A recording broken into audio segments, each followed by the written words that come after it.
Uh-oh. Let's see. Maybe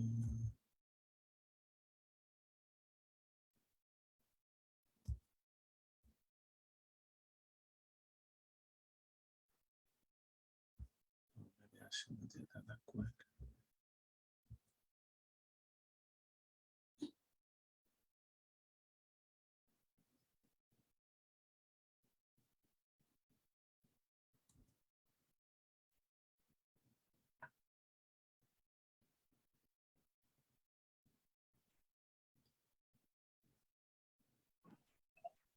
Hi, Miles. Hi there, how are you? Good. How are you? I'm excellent. I'm excellent. It's good to see you again. Nice to see you. I am in the car, so I'm going to mute myself and stay without my video, but I just wanted to say hi. Well, thank you so much for saying hi. Okay. Take your time and be safe. Okay. We are going to be waiting for Miss Rebecca Jolly Red to get here before we start, but I just wanted to say hello to everybody.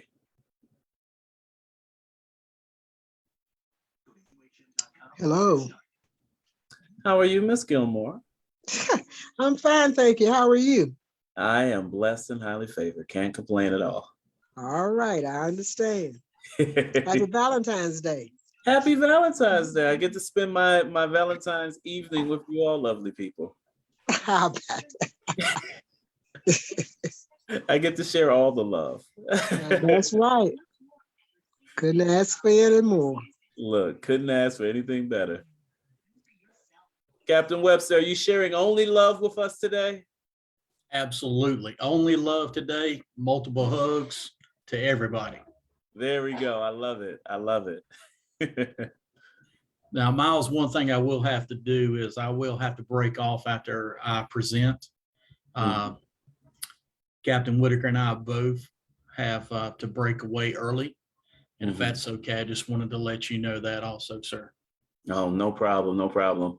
Well, hopefully Rebecca should be leading this meeting today, but you know, if you have to tiptoe away, it'll be A-okay. I greatly appreciate that, sir. Look, I greatly appreciate you guys because you guys even being here means a lot. We enjoy the fellowship. Yeah. This is one of the good meetings I get to attend and get the fellowship with some great folks. Oh yeah. Well, I'm glad we're included in those ranks, those hollowed ranks for sure. Let's see.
Miles, I can go ahead and get us started if you want while we're waiting for Rebecca. Is that okay?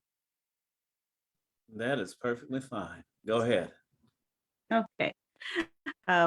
thank you everyone for attending. This is Zion Tankard, one of the PAC2 part of the leadership team.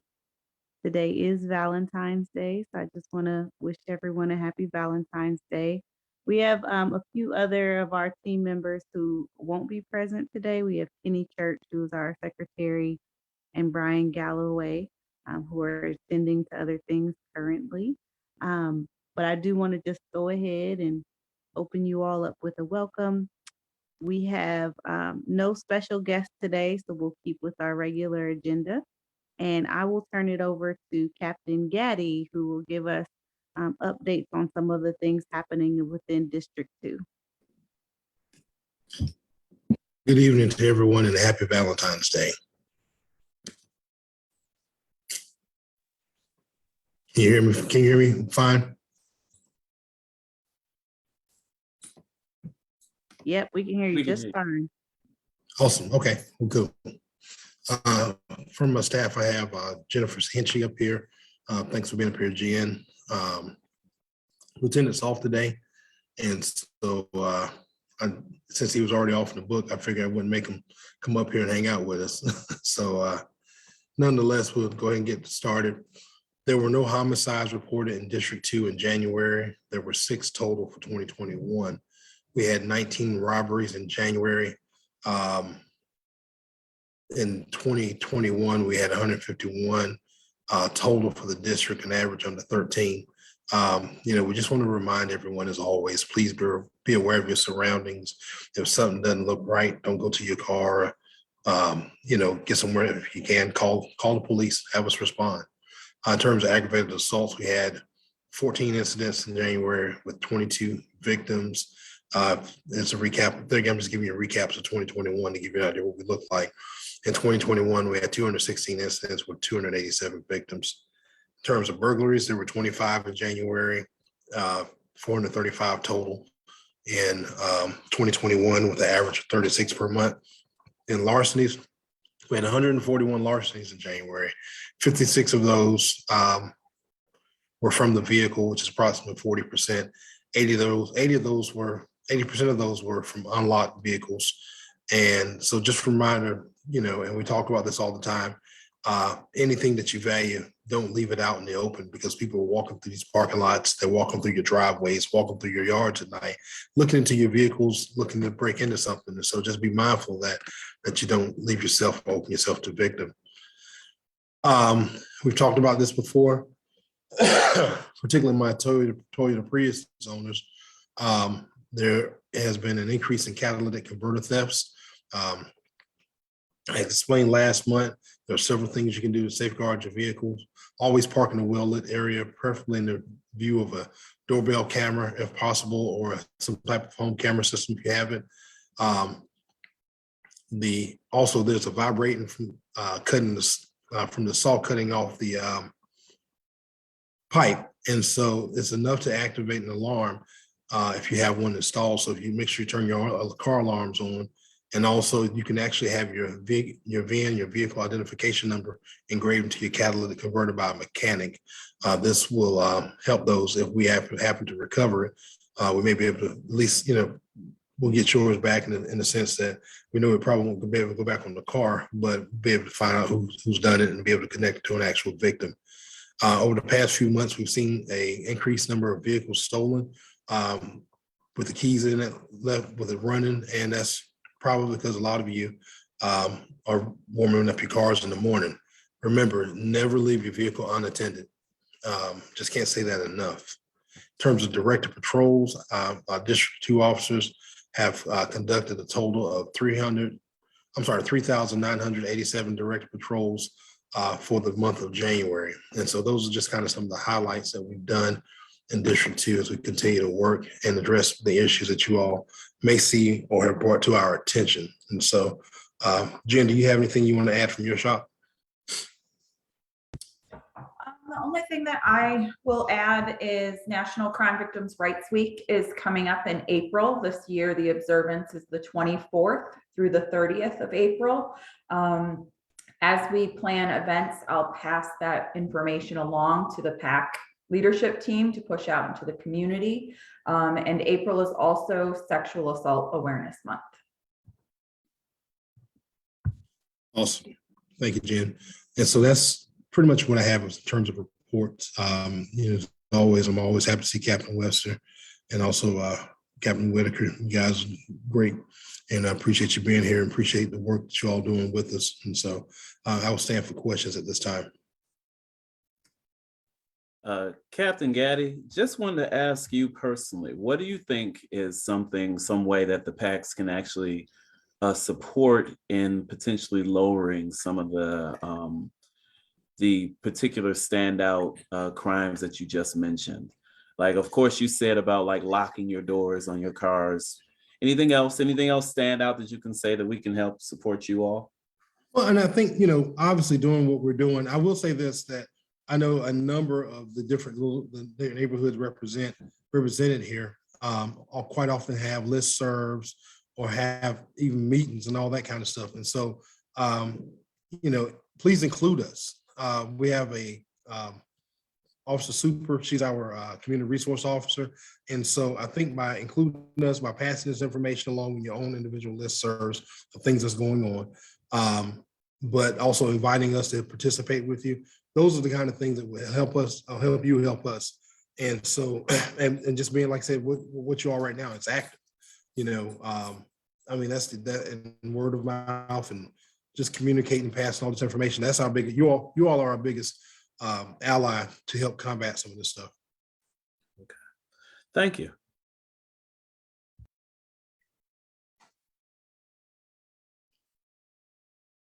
That's all I have for my report. Thank you, Captain Gaddy. I'm going to turn it over to our co-chair of the PAC meeting, Rebecca Red Jolly, and she'll take it from here.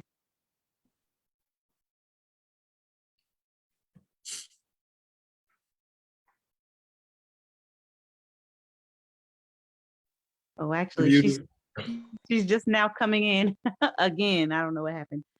Are there any other citizen concerns? Anything going on in any neighborhoods that need to be addressed? Just wanted to ask that one more time before we let Captain Gaddy go.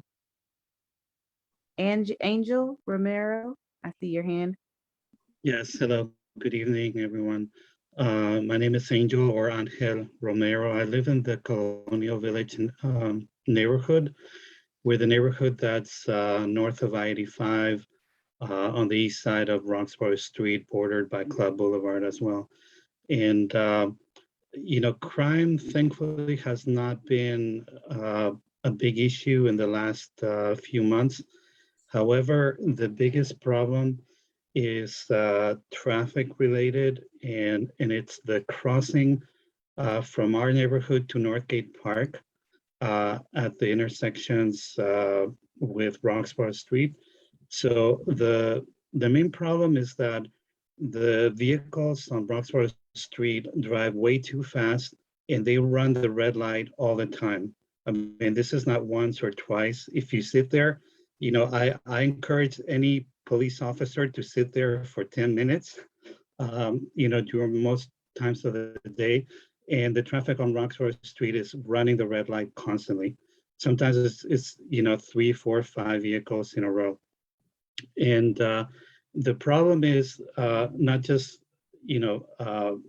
just the running of the light itself, but it's the fact that when drivers that are residents in either Colonial Village or Northgate Park are trying to access Roxborough Street, you have to be looking left and right to make sure that you're not going to be hit by those individuals that are running the light. But even more important is pedestrians that are trying to cross that intersection.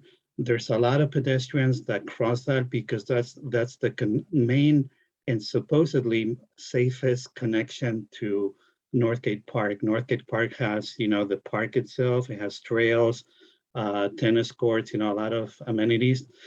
So a lot of people use it, joggers, walkers, parents with kids, cyclists. I use it all the time. And it is a constant running of the light. And what happens is the light cycle, and I realize this is also partially the transportation department, but But as far as the police is related, there needs to be more speed enforcement there, and more than speed enforcement, ticketing all those individuals that are running red lights, because it's become a chronic behavior. This happens all over Durham, but I'm especially concerned about this part of our neighborhood. So I don't know what the solution is. We've been told many times that there's no shoulder, but I think police officers are smart enough to figure out ways to catch these red light runners, so that their behavior, changes. Because the problem is that when you try to cross, when you press the light and try to cross, the light cycle is very short, and you have to wait until everyone runs the light and then cross. So the time that the transportation department has factored in is not the correct time, because there's not enough time to cross after all the cars have been running the red light. So that's the biggest issue. And number two, the weekend chaos that is happening in our part of the city with all the drag racing, motorcycles, there's noise all the time, and people driving way too fast. So those are the two. Thank you. Well, and I'll just kind of go back over what you talked about with the traffic you're talking about in terms of the cars running lights. And they told you correct. In that particular spot, there's not really anywhere where we can safely set up, because just as much as you want us to run the radar, we want to be safe, and we don't want to endanger the motoring public, being other folks that are either crossing the crosswalk while we're trying to go after someone running the stoplight. We'll still look at it. And I think one of the things that you hit on is I'll reach out to the city traffic lights, the signal shop, and see if they can look at the timing on that. And if there's some adjustments that can be made, that's something that they can easily do. But like I said, as much as we can, we'll get out there and look and see if there's any way we can do enforcement. But I don't want to be a part of the problem or cause a problem as big of a problem as we're talking about. And so if there's somewhere we can safely do enforcement, we will. But if not, just please understand that is just sometimes it's easier not to do it because you may cause problems doing it. So, but we will look at that, and I promise you, I'll send my folks out there. Thank you. Just one suggestion. There's a church that has a parking lot where a vehicle could park there with a radar and just get the car that's running the light and then ticket them afterwards. So there's probably some creative ways. I encourage you to drive around, see if there are spots where you could do some surveillance and right. No, and I totally get it. No, I totally get it. Like I said, but just running a stationary radar, the biggest problem is once we get somebody on radar, getting back into traffic safely.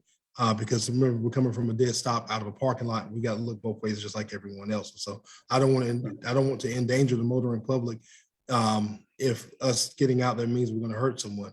As far as the drag racers, it's just not your part of the city. Please understand that is a citywide, countywide problem. Matter of fact, this weekend we ran behind them several times. There was a threat where they were going to shut down one of the interstates and do donuts and all that kind of stuff. And so we're very aware, and that is something we're actively working in conjunction with the county as well. And so, and Highway Patrol, all of us, this time they actually went to Wake County to shut the interstate down versus they're doing here in Durham. And so as much as we can, we're putting resources to that and hopefully come up with a solution that will be viable for everyone.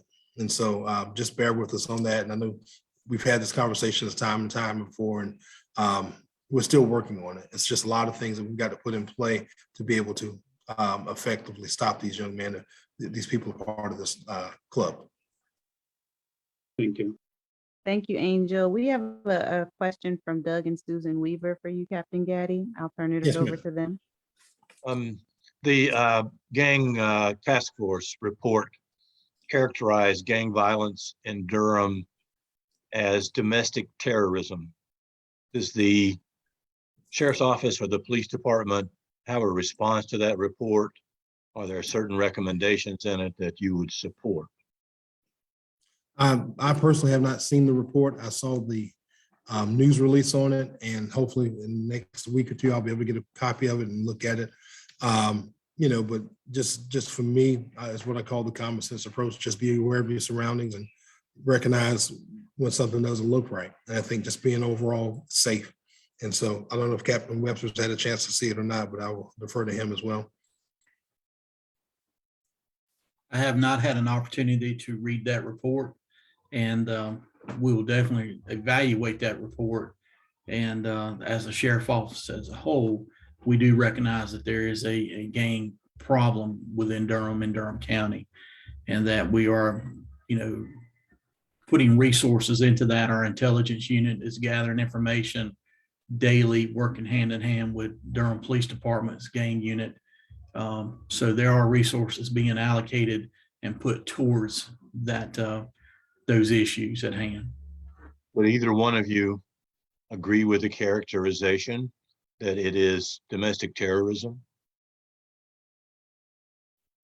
And once again, I haven't read that report, so I can't answer that question. Your experience is what I'm asking. Is your experience of what's going on in Durham County and the gang situation, is that amounts to domestic terrorism? I'm sorry, my phone went off. At this point in time, I cannot comment on that, sir. That will be something that Sheriff Burkhead would have to comment on. Yeah, I would defer like this. Like I said, I think it's definitely an issue or problem. I have not worked directly as far as gang enforcement in several years. That's when I was on the heat team, that's something we did. But to tell you how it is now and characterizes like that, I'd be stepping out my realm, and I wouldn't want to either lead you or mislead you believing something I'm not familiar with. Thank you. Thank you so much. I'm going to turn it over to Rebecca Red Jolly. She's now on. She's the co-chair of the PAC too.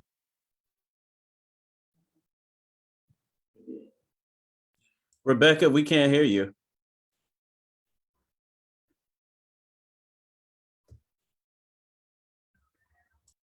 Can you unmute yourself? There we go. Can you hear me now? Yes, we can. Okay, perfect. I'm having technical difficulties, but that's what, you know, life is about. I'm moving through it as smoothly as I can. So work with me, y'all. But I do have one question before we move off the police department and we go to the sheriff. Is there were some gunshots out near in my community. Let me see if I can change it over. Let's say a couple of weeks ago. Does anybody have any updates on, you know, who those people were? I'm not familiar with any specific incident that has occurred over there in terms of us either being involved with someone being shot or injured. And so unless you can give me a specific date or time. It was on Seven Oaks Road. And I can't remember, it was about maybe 2 or 3 weeks ago. Yeah, nothing came up. Okay. I thought I heard some gunshots, but all right. And so, you know, of course, if there is, I'll go back and research it. If there is something, I'll let you know. Okay. Back meeting them by email. But to my knowledge, I don't remember anything at all. We've had some areas where we've had people shot in other areas, but to my knowledge, nothing in Seven Oaks. No gunshots. There was Okay, something perfect. because the police were present on Seven Oaks. I don't know what it was, but something happened. Yes, ma'am. And a lot of times if there's a shot fired call, we will respond. But to tell you that someone has been shot, I have not heard anyone being shot in Seven Oaks at this point or in that area. If there's a burglary in progress, now we've had some stuff dealing with the construction site over there. And so a lot of times when there's a burglary in progress, you'll see all the officers respond to that. So police presence is not indicative that it's something going on as related to gunshots, but something just in general may be going on. Okay. Thank you for that information. I was concerned about that. Yes, ma'am. I understand. I'm going to forge through my technical difficulties and we're going to move on. And if you have any additional questions, somebody will get them out the chat or please raise your hand. But we're going to go on to our Sheriff's Department and we have Captain Keith Webster, and he's our patrol commander. So the floor is yours, sir. Thank you and good evening and happy Valentine's Day to everyone. It's an honor and privilege to be with PAC 2 tonight. And I have Captain Whitaker with me also, who's the commander of our training and recruitment division. I've just got a few things to cover. It's actually been January was a fairly good month. We had, from our CID division, we had 2 armed robberies. We had 2 aggravated assaults. We had 4 break-ins. Now this number's up a little bit. We had 26 break-into motor vehicles and 32% of those were unlocked. And I'm just going to echo what Captain Gaddy said. Please don't leave your vehicle unattended because these folks will definitely take advantage of vehicles left unattended. We have seized a total of 9 firearms off the streets for the month of January. And in the news, there was a gentleman who had been creating havoc through Wake, Durham, and Orange County, and he was finally apprehended on the 12th of this month after an extensive manhunt for this individual. And he was charged with over 90 different charges. We were able to, in conjunction with Durham, Orange, and Wake counties, we were able to apprehend him. And now he has been charged with over 90 different charges, from breaking and entering, larceny of motor vehicle, felony speeding to elude, assault with a deadly weapon. So this individual is off the streets right now. And we're looking forward to keeping him off the streets. But we're also looking forward for him to take ownership and responsibility for all of that he has done. Our patrol division, I just want to touch on some highlights from our patrol division. Our welfare checks, we had 19 of those last month. And to me, those numbers are increased. They're up 52%. And what that means to me is that our neighbors, we're being neighborly. We're looking after our neighbors. Folks, something doesn't seem right. We haven't seen our neighbors in a while.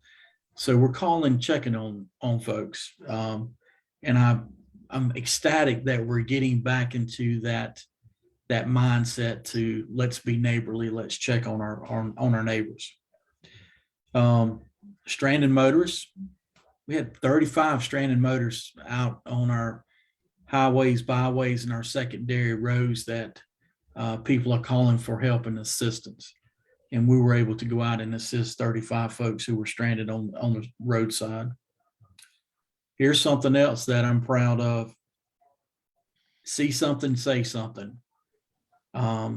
We had 59, we responded to 59 calls for service for either suspicious person or suspicious vehicle in the areas, which to me, that again says, hey, we're looking out for our community. We're looking out for everyone's welfare. And it's just, as you can tell, I'm excited about this, that we're getting back into let's take care of one another. And in our patrol division and scope unit, we attended 64 community events last month.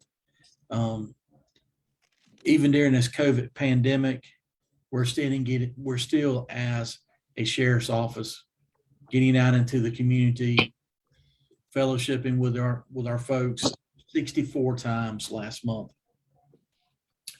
A couple of highlights that the sheriff's office is doing and has done. The sheriff's office is participating in the North Carolina Torch Run for Special Olympics this year. On June the 1st, of this year, we'll be running the torch along with the Durham Police Department through the county and city of Durham. Please come out and support that. This event is not about us. It's not about law enforcement. It's about those individuals who are having the opportunity to shine. It's about those athletes out there. I attended the conference last week, and you get an opportunity, please go to the North Carolina Law Enforcement Torch Run's website. Take about 3 minutes out of your day, watch that video, watch these young athletes and the smile and the confidence that are on these young people. And it's absolutely amazing. I've got goosebumps right now just talking about it. So the sheriff's office is fired up, and we're going to be asking for donations. Please don't get mad at us for that, but that money goes to the torch run. It does not go to the sheriff's office. It helps provide everything that these young athletes need. So you're going to see us on top of the Chick-fil-A, hopefully. You're going to be seeing us doing some crazy stuff out there to raise funds to help these young athletes and to have such a great time. And you'll see them with us out there. We're going to have those athletes with us. And we moving on to our next highlight. This past Saturday, I attended an event. It's called Homes for Our Troops. U.S. Marine Corporal Sharp was injured when his vehicle ran over an improvised explosive device in Iraq. This young man lost his leg, his right leg. He's been through 120 different surgeries over a span of 4 years.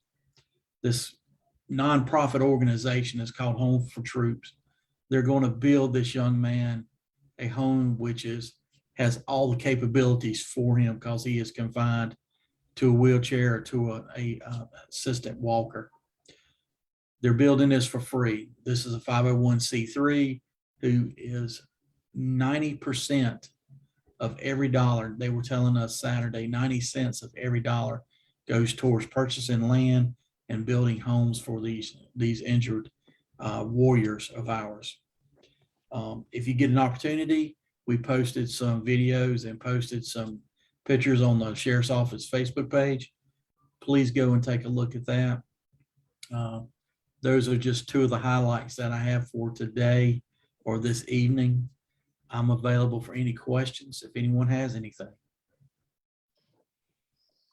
And as everyone knows, the police and the sheriff department always love to answer whatever questions anyone may have. So please don't hesitate to ask them during our PAC 2 meeting. If there's nothing right now, we're going to continue on. Parks and Recreation, we have Colleen Toomey here, so I'm going to let her have the floor.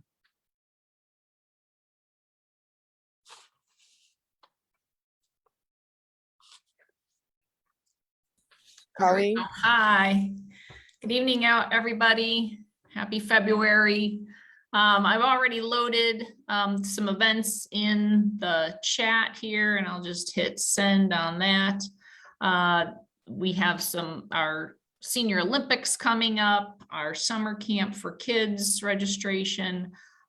So plenty of good information there. Let me send that for you. Some update about some department projects that we are doing. Your tax dollars at work here. We're making improvements to Red Maple Park, Rock Quarry, West Point on the Eno, and Lakeview. And so just some of those highlights are, restroom building repairs, changes. The Rock Quarry Park is going to be our new special event park. So it's going to be set up better for our big events like Bimbe and Earth Day and everything out there. That'll be terrific. We are doing some basketball court repairs. We have a new Kaboom project, which is a sponsored playground group that We work with Blue Cross Blue Shield and providing a new playground for the Burton Park area that's not in the PAC2 section. It's near the McDougal Terrace neighborhood. But for those who are familiar with that area, we're going to be doing a new playground build in that community the beginning of May, and that's exciting. So if there's any other questions, happy to answer. But lots of things continue in Parks and Recreation here. We just finished having our Ties and Tiaras dance, a special date night for men in the community with a little girl, whether that be a niece, a daughter, a friend, a neighbor. So they all had a great time dancing and painting nails and making bead bracelets. So we had some Valentine preschool programs today. So we keep moving along as best we can. There's a lot of good programs, I'll tell you that much. I've utilized Park and Recreation as my daughter was growing up. She just graduated from college last year. So we were heavy into Edison Johnson and a few other places. So thank you for all the great information, Colleen. So we're going to continue on. We have our health department. Is Aaliyah Brown with us? I'm just trying to think. All right. Was there anyone that was from the health department that'd like to speak tonight? If not, we'll just continue on our departmental presentations.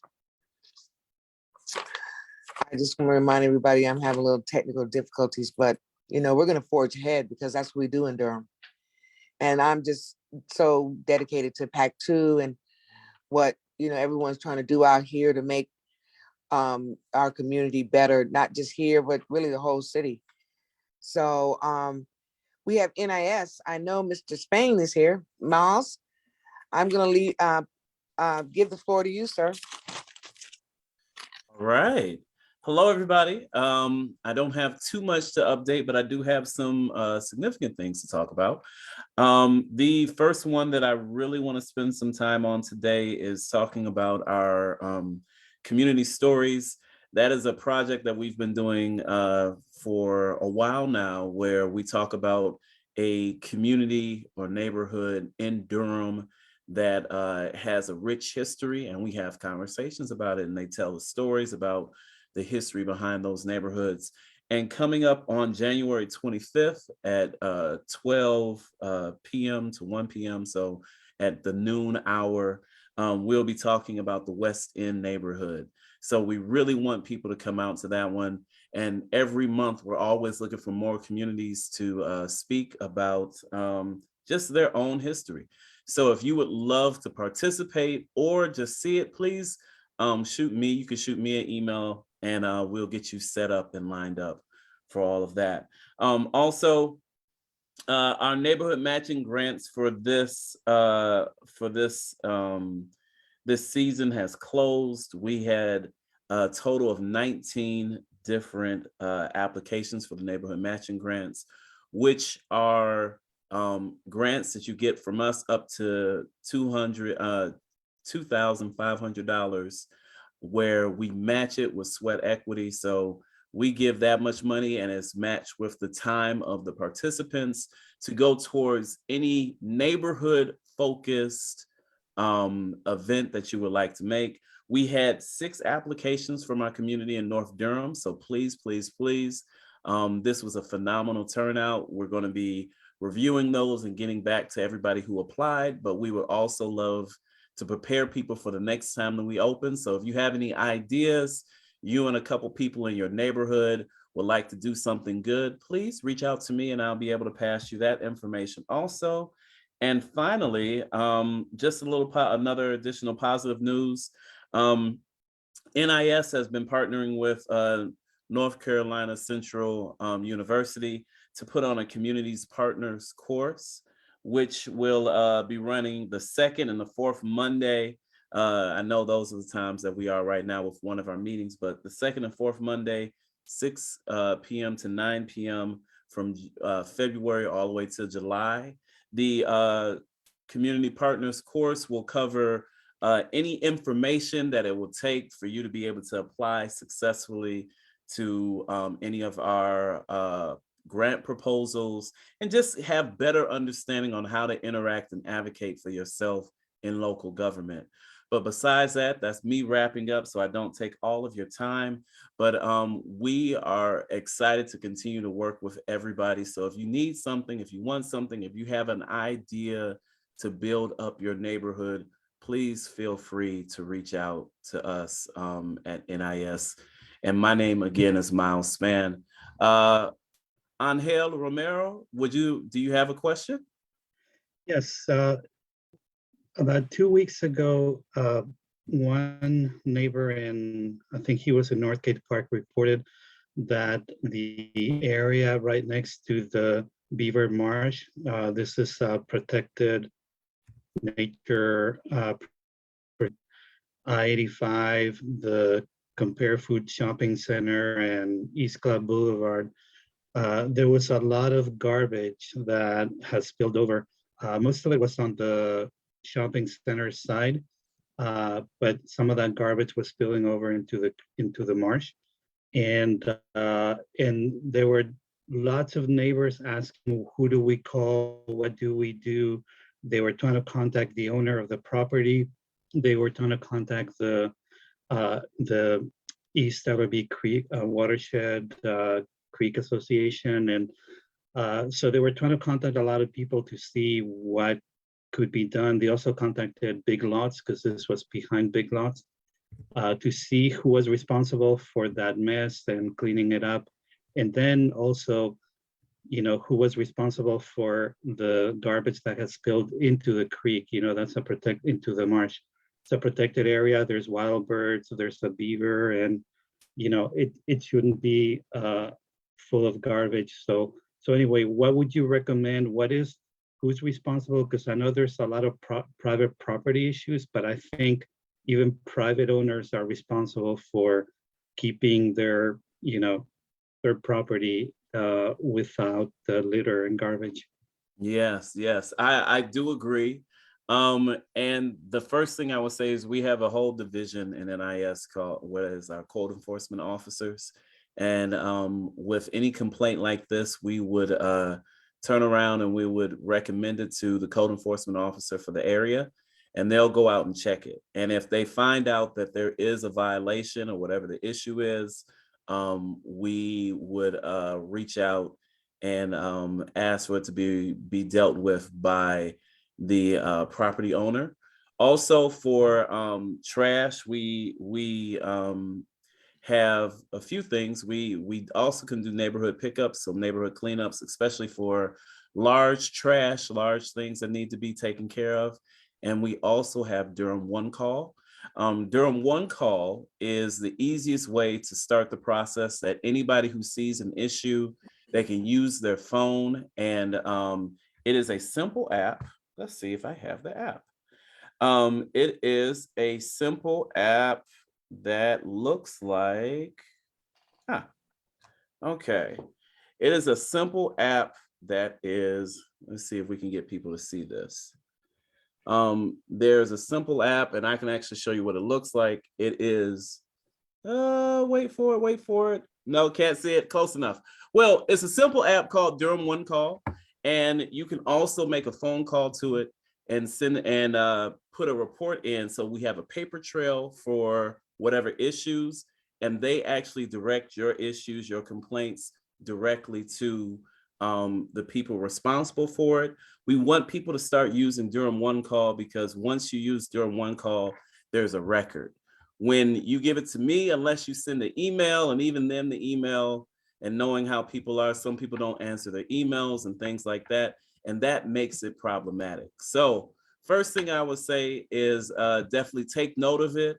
If you download the app, you can actually take a picture of it and give the specific location of any problems, and it will be sent and made a record of, and someone usually comes and deals with whatever that issue is as soon as possible.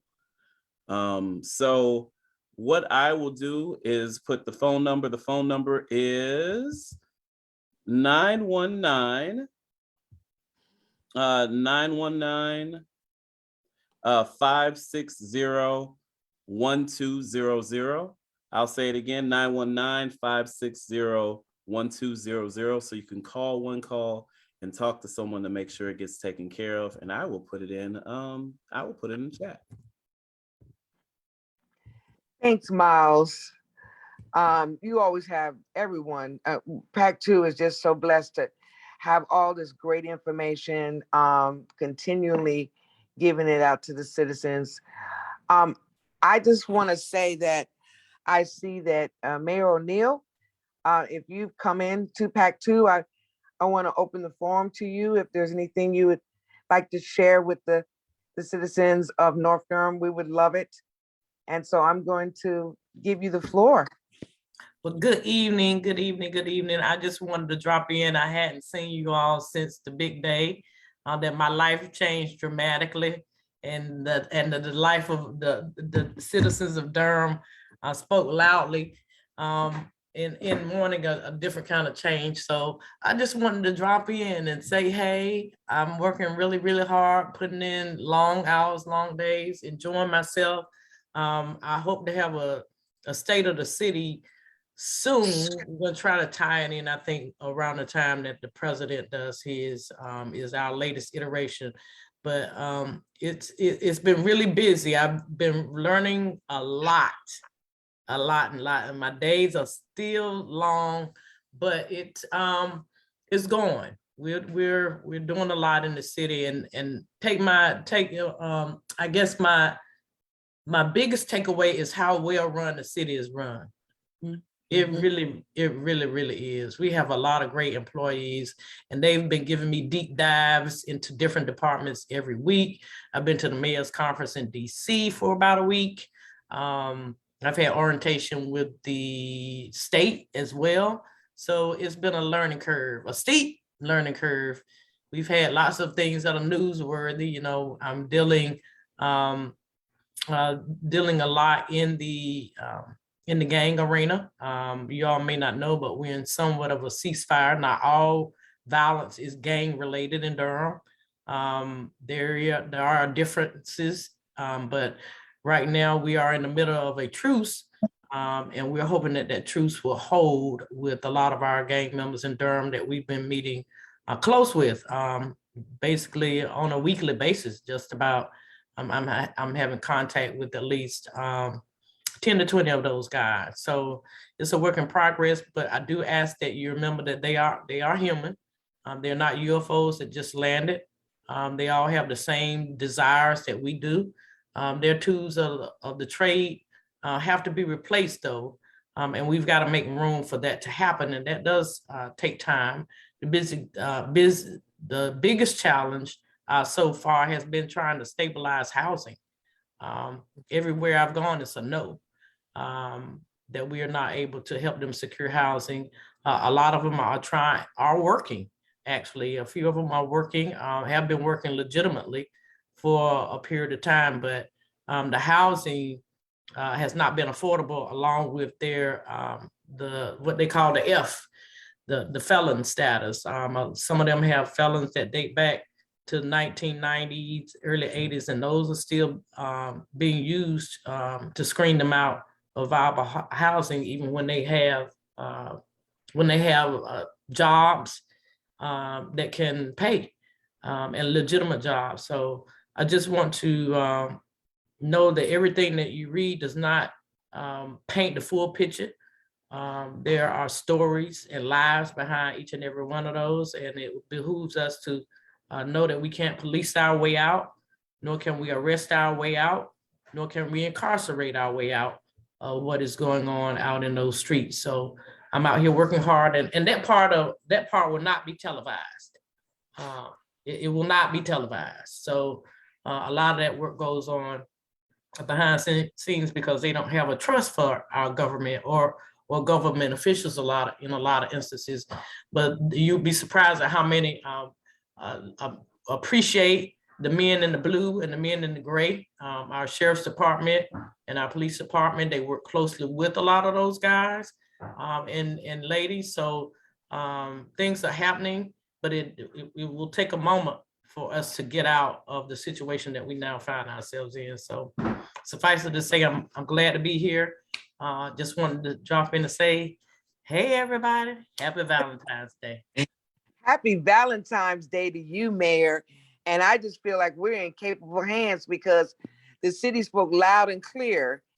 And so, we just, look forward to all the wonderful things that are going to be happening in Durham with your leadership. We really appreciate it stopping in. So, see, this is what happens when you come into PAC 2. You better let your friends know the mayor might show up. So I'm just saying, we really appreciate it, Mayor. We are gonna end it unless somebody has something they would like to share. We go straight to the meat of the bone, and then when the meeting's over, we go head on and look forward to the next one. So if there's, we'll address anything that anyone has, but Brian, I'm gonna pass it on to you. Is Brian? Yes. Brian's not here. There were a few questions in the chat box. Colleen is still here, and I just wanted her to take time to address a few of those that were in the chat box about parks. Thank you, Zion, because I'm having difficulty with my computer system. So if you can address those, that'd be helpful to me. I saw that there was the question about summer camp. So I put in the chat the manager who is in charge of the summer camp program, Danielle Haynes, at durhamnc.gov. And I just had the question for, I'm not sure who to address it to. I was just curious, when we get Amber Alerts on our phones, is that Durham specific? Or is that the region in Durham, or is that the whole state?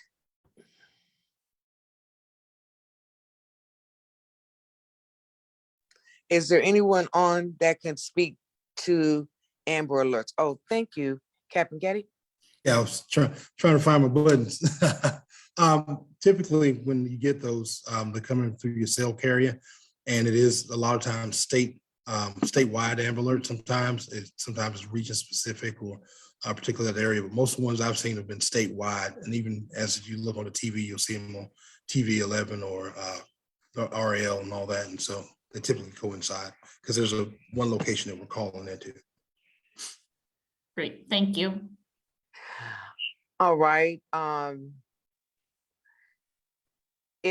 Was there anything else, Zion, that that I might have missed?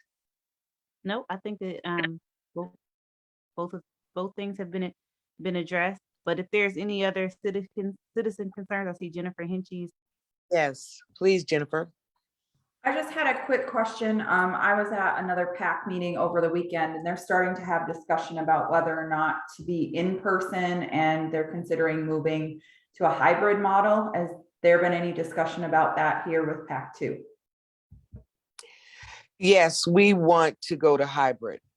We're waiting for the city to give us a nod so that we can go back into the facility over at the Staff Development Center. They haven't given us the word on that yet. And as soon as they give us the word on that, then we're definitely gonna open it up on a hybrid situation. So as soon as the city lets us know, but I'm sure it's close to letting people know.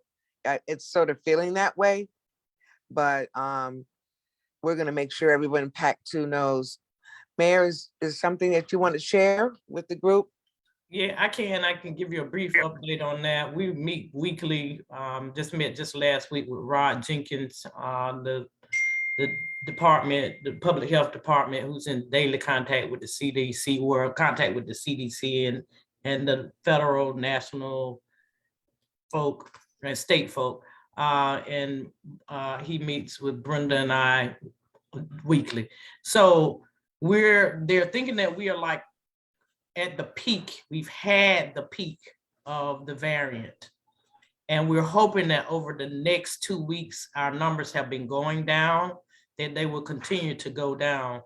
The problem has been this last variant has been so infectious. The numbers have been like unbelievable in terms of just in January, the number of infections in January versus the number of infections in the whole last year. So we're continuing to monitor those numbers. They're hoping that within the next 2 weeks, we can begin to look at things and sort of begin to lift things. So, but you know, that all depends on what the variant is doing and how people are being vaccinated. So it's been a daily process, but it seems as though the experts believe that we are on the other side of the peak. And hopefully within the next 2 weeks, we will continue to see this downward trend and be able to make some movement. Just stay really, really safe out there. The numbers that we were given has just been unbelievable in terms of the rates of infection. Even though our hospital rates have gone down, it's just the number of people getting it. It's been really, really disturbing. And you still have lots of children who are not able to get the vaccine. So just stay hopeful, and we'll get there, but we want to do it safely.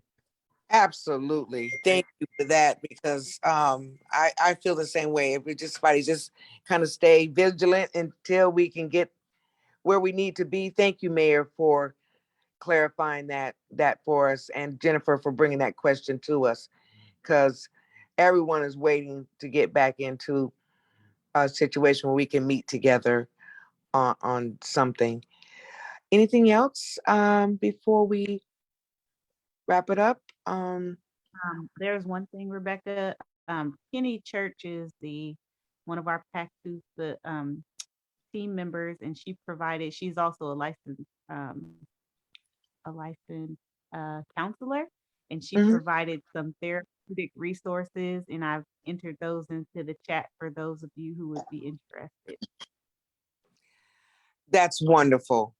So if anyone that's on now that is maybe not for themselves, but they might know someone that, would need a reference, a really good reference. Kenny is just a wonderful person, and she has such a great resource of information. Just take the time to go in the chat and pull that information out so that you'll have it maybe for someone, because we just live in these times that we just have to, like Sergeant Captain Gaddy and also Captain Whitaker was saying, we have to watch each other and we have to be neighborly. And so I think that's important. And when they talk about welfare checks and stuff, we have to welfare check the people that we know. And that's very important. So, just know that PAC 2 is here for everyone. Continue to let your friends and neighbors know that it's the second Monday of the month. And we're going to do some more outreach later. We're just trying to get through some of the initial variant decreases, and hopefully we're just trying to be ultra safe right now. So I just want to wish everybody happy Valentine's Day evening, should I say. And I look forward to seeing everyone next month. Aw, look at the heart. All right. Good night, everyone. Bye. Thank y'all. Good night. Good night. Take care, everyone. Good night, everybody. care. Have a safe holiday. The rest of it anyway. Thank you, Mayor. So appreciative coming on. I'll be back. Yay. Good night, everyone. Good night. Great.